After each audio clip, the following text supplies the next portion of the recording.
So right here my boom camera got knocked off. I cut right now because there's probably a glob of mud covering the microphone.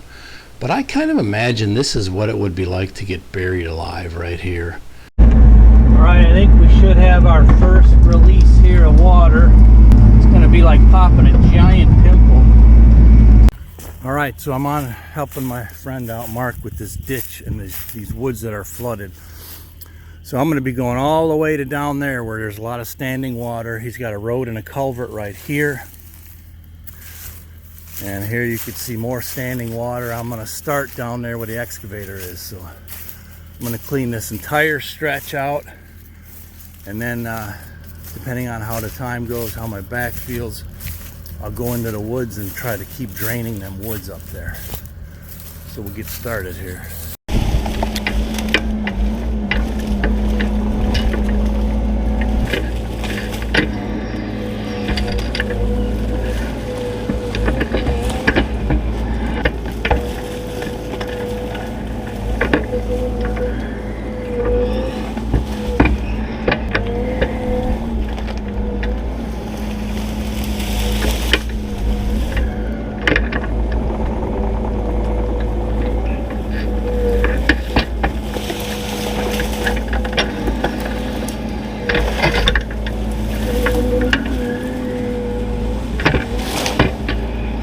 I've already got water flowing, that's what I want to see. But you can see this mess. Part of the problem was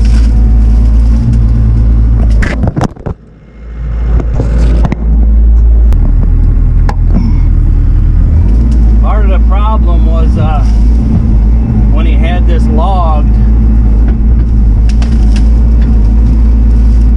a lot of these tops kind of found their way into this ditch.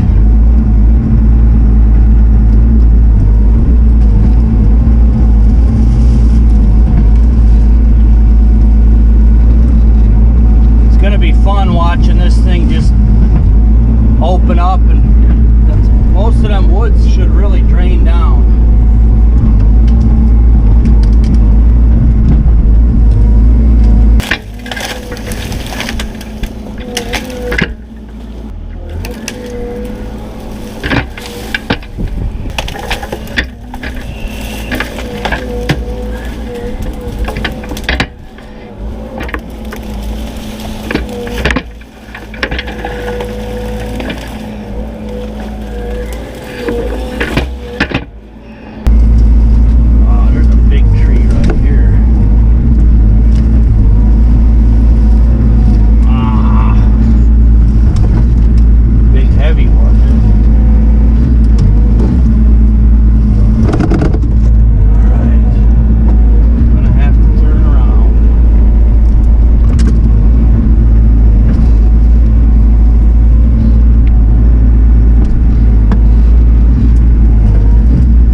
ditch line. It's I can't wait to pop this thing open. I mean, you can see right up here there's probably a foot to 2 feet of sediment blocking it.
So right here my boom camera got knocked off. I had no idea, and you're gonna see it get buried. The audio is cut right now because there's probably a glob of mud covering the microphone, but I kind of imagine this is what it would be like to get buried alive right here. You know, nobody can hear you, you know, you're kind of like suffocating, and well, I guess you can watch the rest of it and use your imagination here.